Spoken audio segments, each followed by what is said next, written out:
આપણે હવે point elasticity તરફ આગળ વધીએ છીએ. What is point elasticity? Point elasticity એ ભલે ઇલાસ્ટિસિટીની એક ટાઈપ છે, but at the end of the day તમે એમાં ગોતો તો પ્રાઇસ ઇલાસ્ટિસિટી જ છો. ખાલી આ ડિમાન્ડ કર્વ પર લેટ્સ સે હું એમ કહું છું મારે અહીંયા આ સ્પેસિફિક પોઈન્ટ પર કેટલી ઇલાસ્ટિસિટી છે એ ગોતવાનું છે, તો હું યુઝ કરીશ પોઈન્ટ ઇલાસ્ટિસિટી. અને આ ક્યારે યુઝ થાય? તો જ્યારે પ્રાઇસમાં ચેન્જ હોય ને એ બહુ જ નાનું હોય. લેટ્સ સે તમે કારની વાત કરો છો અને તમે 50-100 રૂપિયાની વાત કરો છો, સો એ એક્સ્ટ્રીમલી સ્મોલ છે, રાઈટ? સો એ કેસમાં તમે પોઈન્ટ ઇલાસ્ટિસિટી ગોતો છો. નાઉ આમાં તમે what do we find?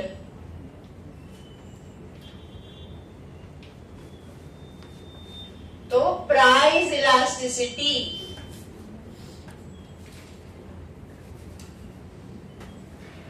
when તો change in price is extremely small. Example લખાવું છું.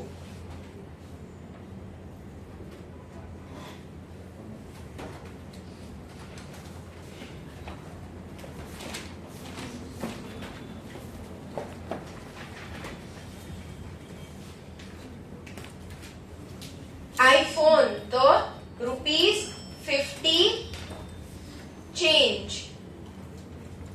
સમજાય છે હું શું કહું છું? ગર્લ્સ સમજાઈ રહ્યું છે તમને? આમાં પોઈન્ટ ઇલાસ્ટિસિટીમાં તમે ગોતો તો પ્રાઇસ ઇલાસ્ટિસિટી જ છો, બટ ક્યારે? એક તો એક સ્પેસિફિક પોઈન્ટ ઉપર, અને બીજું કઈ સિચ્યુએશનમાં? તો જ્યારે ચેન્જ ઇન પ્રાઇસ છે એ હદ કરતા વધારે નાની વાત કરીએ છીએ આપણે. સે ફોર એક્ઝામ્પલ કાર લેવા જતા હોય અને હું એમ કહું 100 રૂપિયા ચેન્જ થયા, તો તમે 10-12 લાખની વસ્તુમાં 100 રૂપિયા ઇઝ એક્સ્ટ્રીમલી સ્મોલ. એ કઈ ગણકારવું બી ના જોઈએ. હકીકતમાં તો આ ગોતાય જ નહીં આવી રીતે પ્રાઇસ ઇલાસ્ટિસિટી, કારણ કે જે માણસ 10-12 લાખની વસ્તુ લેવા નીકળ્યો હોય એને 50-100 રૂપિયાથી ફરક પડવો ના જોઈએ. તમે અગર આઈફોન લેવાની વાત કરો તો 50 રૂપિયામાં ફરક ના પડવો જોઈએ. 300-400 નો તો ખાલી એના કવર આવે છે, રાઈટ? સો એ બધા extremely small changes in price છે. એવી વસ્તુ છે કે જે નોર્મલ સિનેરિયોમાં લોકોને ફરક ના પડતો હોય. અને બીજી વસ્તુ આપણે આમાં ડેરિવેટિવ નો યુઝ કરીને ગોતીએ ચેન્જ ઇન પ્રાઇસ અને ઇલાસ્ટિસિટી. હવે ગુડ ન્યૂઝ એ છે કે તમારે આના सम्स નથી, બટ ફોર્મ્યુલા આપી છે. તો પહેલા આટલું લખો.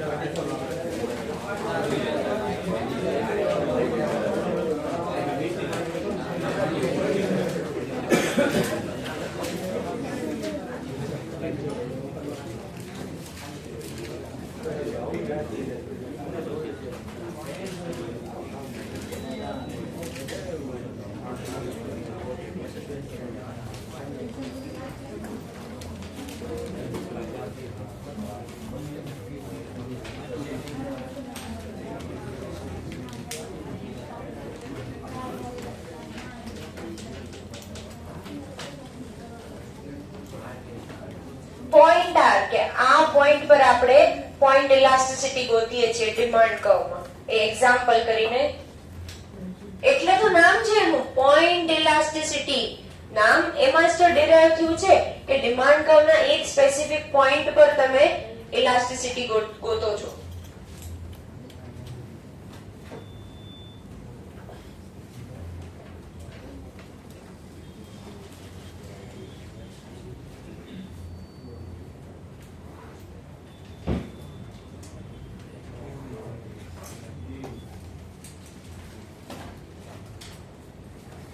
elasticity is found at specific point R on demand curve.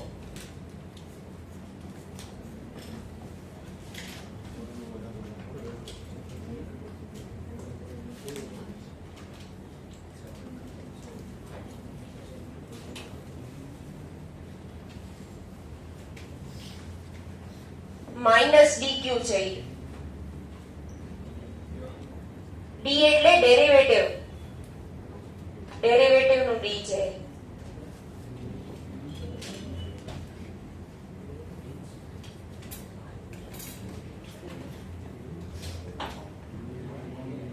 તમારે એક MCQ છે જેમાં MCQ માં એમ લખે છે કે in which of the following situations will you use point elasticity?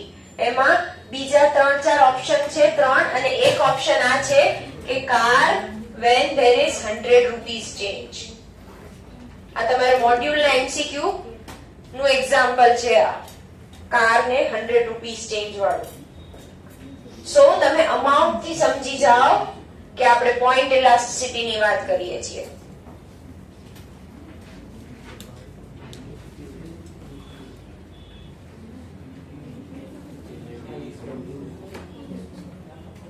બોલો બોલો, કઈ નથી સમજાતું?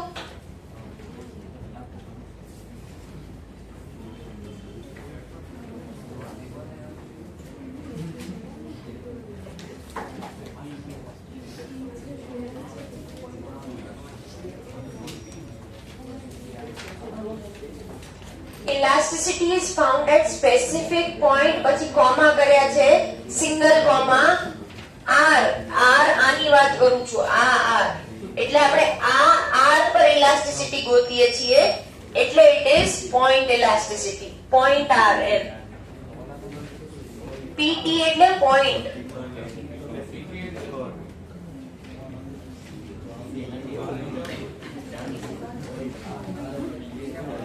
આ પોઈન્ટ આર ડિમાન્ડ કર્વ માં પોઈન્ટ આ જે આર લખ્યું છે પોઈન્ટ કરીને.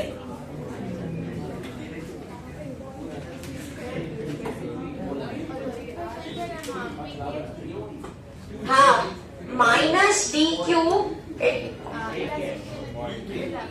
pt pt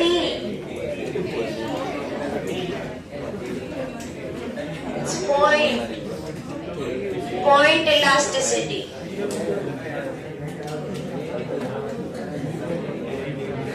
લખાઈ ગયું બધાને? બધાનું ધ્યાન મોડ્યુલ ઉપર page 2.26. The point elasticity of the demand is the price elasticity of a demand at a particular point on the demand curve. Underline કરજો એ line. The concept of point elasticity is used for measuring price elasticity where the change in price is infinitesimal. Infinitesimal એટલે extremely small, very small અથવા very very very small. તો જ તમે extremely વાત કરો તમે જ્યારે.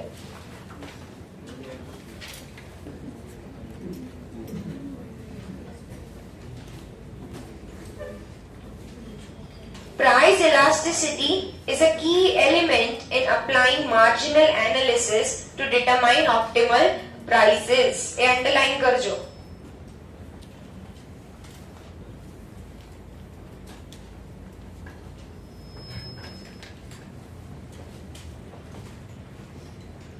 Since marginal analysis works by evaluating small changes taken with respect to an initial decision, it is useful to measure elasticity with respect to an infinitesimally small change in price. એટલે તમે જ્યારે હદ કરતા વધારે નાનો ફેરફાર હોય કિંમતમાં, એમાં તમે જ્યારે આન્સર ગોતવાની ટ્રાય કરો છો ડિમાન્ડ પરના ચેન્જની, તો એવા સમયે તમે યુઝ કરો પોઈન્ટ ઇલાસ્ટિસિટી. અને at the end of the day તમે ગોતો શું છો? Price elasticity. હવે માર્જિનલ એનાલિસિસ, એમાં જે માર્જિનલ લખ્યું છે ત્યાં લખી નાખો સ્મોલ ચેન્જીસ. માર્જિનલ એનાલિસિસ એટલે જ્યારે નાના નાના ફેરફાર થાય ત્યારે તમે કઈ રીતે પ્રાઇસ ઇલાસ્ટિસિટી ગોતો છો. Point elasticity, underline કરજો, makes use of derivative rather than finite changes in price and quantity. એટલે તમે એમ નથી વિચારતા કે 100 ની 120 થાય છે, 100 ની પ્રાઇસ 80 થાય છે, 100 ની 150 થાય છે, એને કહેવાય finite changes. એટલે તમને ચોખ્ખી ખબર છે કે આમાંથી આટલું થાય છે અને ઈ finite changes extremely small નથી, રાઈટ. સો તમે ક્યારે પોઈન્ટ ઇલાસ્ટિસિટી માં ડેરિવેટિવ યુઝ કરો છો? કેમ યુઝ કરો છો? કારણ કે ચેન્જીસ એક્સ્ટ્રીમલી સ્મોલ છે. એ હાઇલાઇટ કરજો. ફોર્મ્યુલા જે છે ઇલાસ્ટિસિટી EP એટલે પ્રાઇસ ઇલાસ્ટિસિટી છે at the end of the day is equal to minus dq upon dp into p divided by q, where dq upon dp is the derivative of quantity with respect to price at a point on the demand curve, and p and q are the price and quantity at that point. એટલે અગર હું આ પોઈન્ટે point elasticity ગોતું છું તો આ point પર શું price છે અને શું ક્વોન્ટિટી છે, એટલે અહીંયાની ક્વોન્ટિટી અને અહીંયાની પ્રાઇસ યુઝ થશે આ જગ્યાએ. અંડરસ્ટુડ? લાઇકવાઇઝ અગર હું આ પોઈન્ટે ગોતું તો મારે યુઝ કરવું પડશે આ અને આ. જેમ જેમ પોઈન્ટ ચેન્જ કરતા જાઓ તમે ડિમાન્ડ કર્વ પર, એમ એમ P અને Q ચેન્જ થઈ જાય અને નેચરલી તમારે જે ચેન્જ ડેરિવેટિવ છે એ બી ચેન્જ થઈ જાય. આના કઈ સમ નથી, બટ અન્ડરસ્ટેન્ડિંગ પર્પસ થી તમને સમજાવી રહી છું. Economists generally use the word elasticity to refer point elasticity. પછી તમે જે નીચે ચાર્ટ જોયો છો આપણે એ જ ડ્રો કર્યું છે. Point elasticity is therefore the product of price quantity ratio at a particular point on the demand curve and the reciprocal of the slope of the demand line.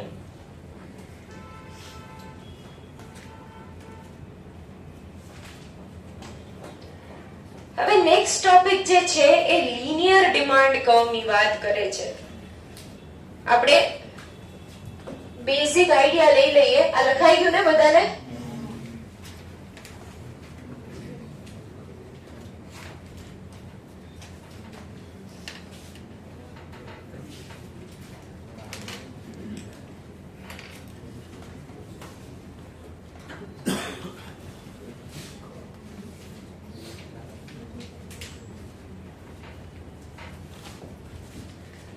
Next method આપણે જે ભણશું એને જ્યોમેટ્રિક method પણ કહેવાય અને એમાં ખાલી ને ખાલી લિનિયર ડિમાન્ડ કર્વ ની વાત કરે છે. What do I mean when I સે લિનિયર ડિમાન્ડ કર્વ? સ્ટ્રેટ એટલે કે કોન્સ્ટન્ટ પ્રપોર્શન માં પ્રાઇસ અને ડિમાન્ડ માં ફેરફાર થાય છે તો જ આપણને લિનિયર ડિમાન્ડ કર્વ મળે છે.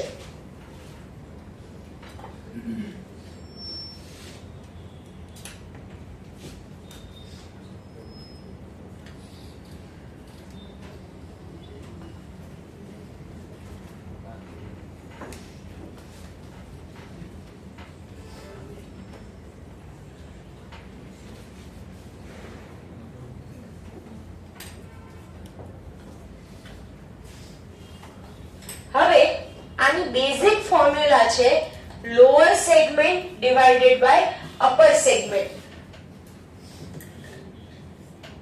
Point A, point B, point C, point D, point E. Understanding માટે છે, આ કાઈ નથી લખવાનું, કાલે લખશું. બધાનું ધ્યાન અહીંયા. લેટ્સ સે મારે અને એક તો બેઝિક ફોર્મ્યુલા શું છે મેં તમને શું કીધી હમણાં? Lower segment divided by upper segment. હવે હું જ્યારે એમ કહું છું તો મારો મતલબ શું છે? ખાલી કોન્સ્ટન્ટ ડિમાન્ડ કર્વ થી છે કે પોઈન્ટ વાઇઝ જશું આપણે? Point wise. લેટ્સ સે હું A પર ગોતું છું. A પર મારે જ્યોમેટ્રિક મેથડ થી ઇલાસ્ટિસિટી ગોતવાની છે. સો A માં કઈ છે લોઅર સેગમેન્ટ, આખું લોઅર સેગમેન્ટ છે, બટ A પર અપર સેગમેન્ટ છે કઈ નહીં. સો પોઈન્ટ A પર અપર સેગમેન્ટ કાઈ નહીં આવે. એટલે પોઈન્ટ A પર જો પાછળ તમને ઇલાસ્ટિસિટી આપી દીધી છે ઇન્ફિનિટી, કારણ કે એમાં અપર સેગમેન્ટ જ નથી, 0 થઈ જાય નીચે. તો when you divide anything by 0 તો શું થાય? ઇન્ફિનિટી. રાઈટ? અહીંયા હું કાઈ બી લખું, લેટ્સ સે અહીંયા 100 લખું, 100 divided by 0, આન્સર મળશે કઈ? ઇન્ફાઇનાઇટ જ આન્સર મળશે મને એનો. એટલે તમે જ્યારે પોઈન્ટ A પર જોવો છો તો એમાં અપર સેગમેન્ટ કઈ જ નથી, એટલે નીચે 0 આવશે. અને લોઅર સેગમેન્ટ છે તો આખી લાઈન જે છે એ લોઅર સેગમેન્ટ થઈ જાય છે A માટે. લાઇકવાઇઝ પોઈન્ટ B પર જો તો લોઅર સેગમેન્ટ શું છે? આ આખું લોઅર સેગમેન્ટ છે, અને અપર સેગમેન્ટ શું છે? A to B. લાઇકવાઇઝ તમે C માં જો તો લોઅર સેગમેન્ટ થઈ જાય C to F અને અપર સેગમેન્ટ થઈ જાય A to C. In the same way ખાલી D પર જો તો D પર લોઅર સેગમેન્ટ થઈ જાય D to F અને A to D is upper segment. E પર E to F અને A to E અને F પર શું આવે? 0. કેમ? કારણ કે એમાં લોઅર સેગમેન્ટ નથી ગઈ, અપર સેગમેન્ટ છે. સો એમાં at the end of day આવે 0. 100 divided by 0 is infinity, but 0 divided by 100 will give you 0. આ લોજિક છે તમારે લિનિયર ડિમાન્ડ કર્વ પર જે આપણે ઇલાસ્ટિસિટી ગોતીએ એનો. આમાં એક્સપ્લેન કરું વધારે? કેમ ક્વેશ્ચન માર્ક છે મોટે દક્ષ? એક્સપ્લેન કરું? સમજાણું? કોઈને કઈ doubt? Point to point measure કરવાનું છે. Lower segment upon upper segment ની વાત કરું તો જે પોઈન્ટ પર તમે ગોતતા હો એ પોઈન્ટ ની નીચે જેટલા બી પોઈન્ટ્સ હોય ત્યાંથી તમારી લોઅર સેગમેન્ટ શરૂ થાય અને ઉપરની સાઈડ જે હોય ત્યાં અપર સેગમેન્ટ શરૂ થાય.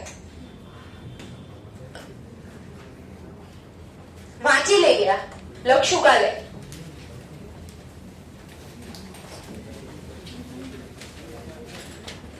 By definition, the price elasticity of demand is the change in quantity associated with change in price, that is, change in quantity upon change in price times the ratio of price quantity.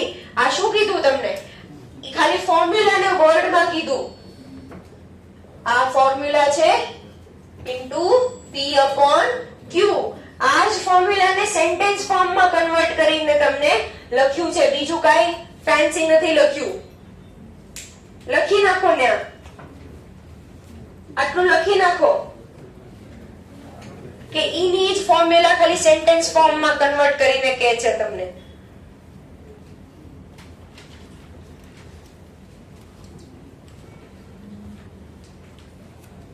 Therefore, the price elasticity of demand depends not only on the slope of demand curve but also on the price and quantity. એટલે ખાલી આપણે જ્યારે slope ની વાત નથી કરતા when we say price elasticity, price અને quantity બંને અસર કરે છે. એ જ આપણે અત્યાર સુધી જોયું છે. The elasticity therefore varies along the curve as price and quantity change. હરેક પોઈન્ટ પર તમને અલગ અલગ પ્રાઇસ ઇલાસ્ટિસિટી મળશે. એવું નહીં થાય કે હું એક જ ડિમાન્ડ કર્વની વાત કરું છું તો આખા ડિમાન્ડ કર્વની પ્રાઇસ ઇલાસ્ટિસિટી ન હોય. ડિમાન્ડ કર્વ પરના એક પોઈન્ટની પ્રાઇસ ઇલાસ્ટિસિટી હોય. સમજાણું?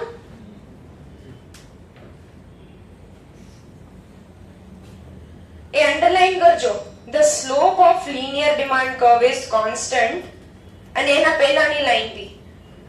The elasticity varies along the curve as price and quantity change. એ બે લાઈન અંડરલાઈન કરજો. However, the elasticity at different points on linear demand curve would be different. When price is high, when the price is high, price is high. બે વાર આવી ગયું છે, ઈ એક વાર cut કરી દો. પ્રાઇસ ઇઝ હાઈ એક વાર કટ કરી દો. બે વાર પ્રાઇસ ઇઝ હાઈ લખી દીધું છે ઈ લોકોએ. હા હા, એટલે તો કહું છું કટ કરો, એ ભૂલ છે.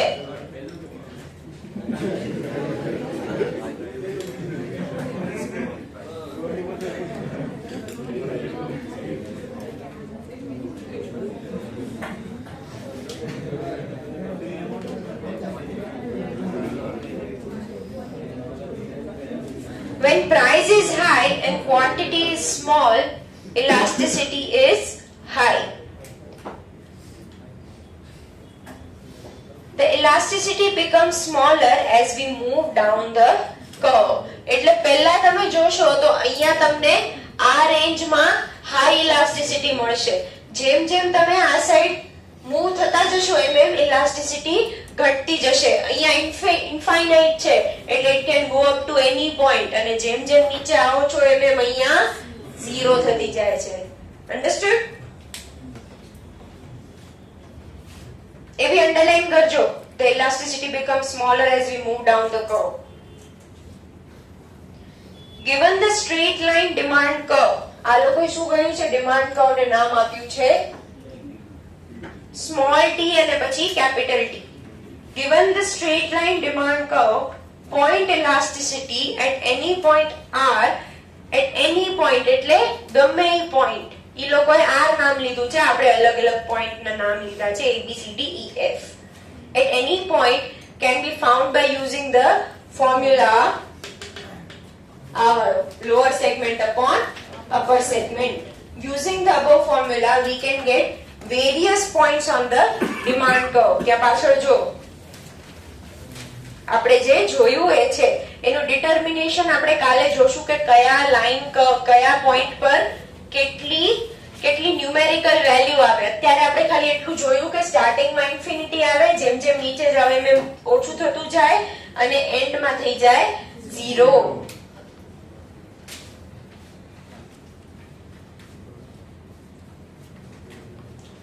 આજ માટે આટલું રાખીએ. કાલે ડિટર્મિનેશન મારો આખો કાલે જોશું. અત્યારે ખાલી બેઝિક અન્ડરસ્ટેન્ડિંગ આપી દીધું કે આ કોન્સેપ્ટમાં શું છે, કયા પોઈન્ટે કેટલી ઇલાસ્ટિસિટી આવે છે, ડિટર્મિનેશન ન્યુમેરિકલ વેલ્યુની કાલે જોશું. આ બંધ કરી દે.